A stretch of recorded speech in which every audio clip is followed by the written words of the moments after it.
Welcome to my channel.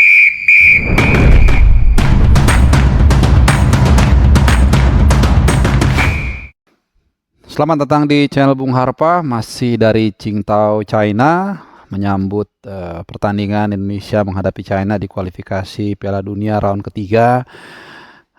Di edisi kali ini ya, kita seperti biasa akan membahas perkembangan info-info juga terkait dengan tim nasional Garuda, yaitu soal Salaman ya dari pemain yang baru bergabung, yaitu belum bergabung sih, tapi sudah lampu hijau, yaitu Kevin Dix Bakarbesi.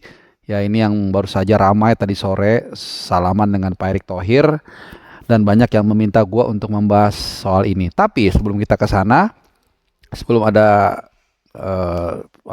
point of view dari gua dan juga ada informasi tambahan lagi, sebenarnya bukan hanya ini nih, ada 2 pemain lagi yang akan masuk, dan juga seperti apa nanti atau kapan diangkat sumpahnya. Nah, gua akan update ke kalian dulu dari kondisi di lapangan di Qingdao soal persiapan tim nasional kita menjelang menghadapi China. Jadi gue sedikit ya merevisi, gue mohon maaf. Jadi hari ini itu latihannya siang menjelang sore ya. Jadi lokasinya memang betul di Tiantai, di Stadion Tiantai itu. Tadi gue udah ke sana, tapi ternyata sudah selesai latihannya, sudah siang. Dan mungkin sebagian kalian juga sudah mendapat informasi dari platform lain atau dari akun resmi PSSI yang belakangan sudah mulai sering update, yaitu para pemain yang kemarin tidak main di pertandingan menghadapi Bahrain itu datang ke Tiantai untuk menjalin latihan yang tensinya lebih tinggi.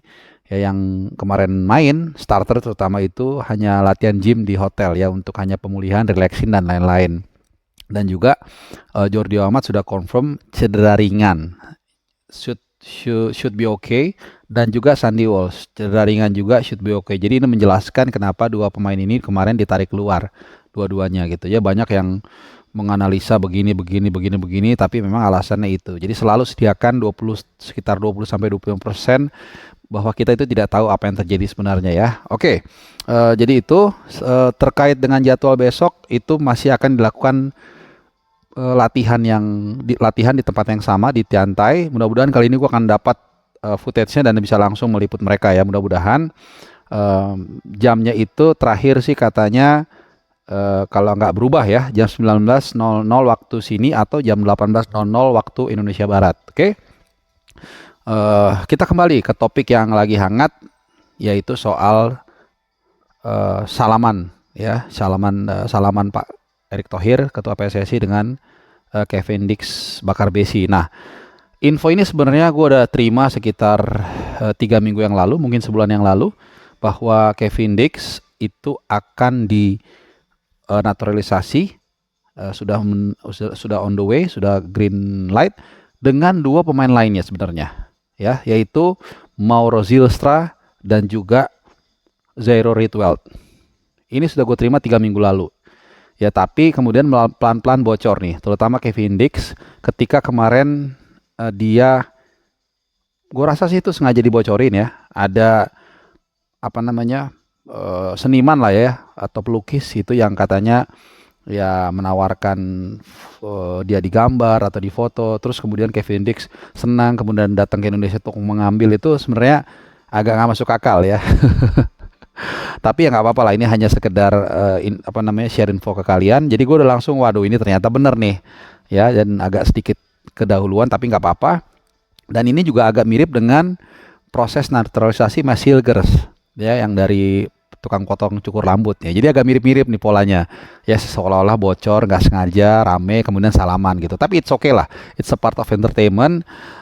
Gue hanya menceritakan bahwa situasinya benang merahnya seperti itu. Jadi selamat datang Kevin Dix Bakarbesi. Mudah-mudahan dengan kehadirannya dia bisa membakar juga semangat dan juga optimisme harapan tim nasional kita untuk bisa lolos ke Piala Dunia. Nah, 2 nama yang juga sebenarnya jadi satu paket dalam trio yang akan dinaturalisasi itu adalah tadi itu ya, Mauro Zylstra, ini pemain dari Volendam, pemain depan striker, dan juga Zairo Ritweld ya.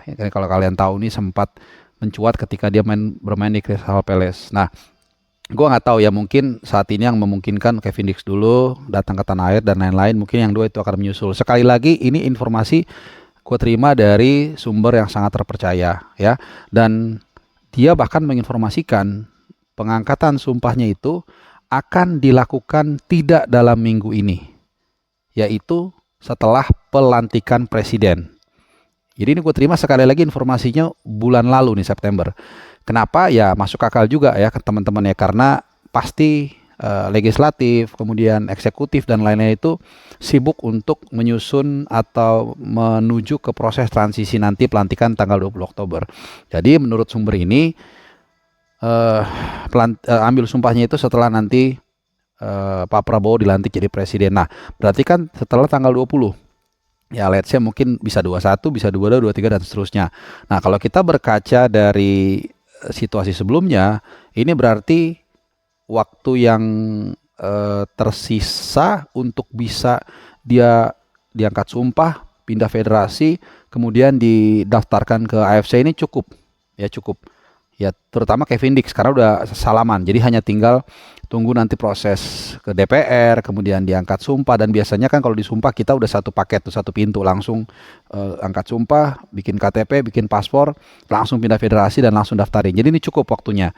Jadi nanti saat kita menghadapi Jepang ya, home, dan juga akan menghadapi Arab ya kalau nggak salah, itu kita akan dapat amunisi baru di lini belakang. Dan mudah-mudahan tadi yang gue bilang, Gerard Redwold dan juga Mauro Zylstra ini juga benar-benar memang sesuai ya, mudah-mudahan ya, tidak ada halangan, karena kita tentunya memerlukan lagi tambahan kekuatan, tambahan amunisi untuk menghadapi lawan yang sangat berat, terutama lawan Jepang ya, walaupun kita nanti akan main home. Nah, terkait dengan peluang ataupun penambahan kekuatan ini itu sangat penting ya, karena di lini belakang kita nggak pernah tahu, kayak kemarin misalnya Justin Hubner cedera, kemudian katakanlah quote by quote Jordi Amat terpaksa dipasangkan di sana ya, walaupun di akhirnya cedera.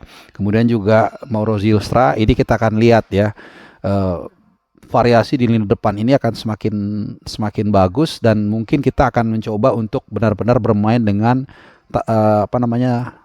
target man ya, number 9. Kita nggak tahu, tapi yang jelas kita akan tunggu, dan kita juga berharap semoga prosesnya sampai dengan mereka pindah federasi, sampai dengan mereka didaftarkan untuk kualifikasi round 3 nanti bulan November, 2 pertandingan itu bisa berjalan mulus. Tapi yang jelas untuk saat ini, selamat datang Kevin Dix, dan juga ya terima kasih ya buat Pak Erick Thohir dan jajarannya yang terus ya bekerja keras untuk memastikan skuad kita semakin kuat dalam memuluskan langkah lolos ke Piala Dunia. Nah teman-teman, setelah ini gue juga akan bikin video soal perkembangan tim nasional kita di Qingdao saat ini seperti apa.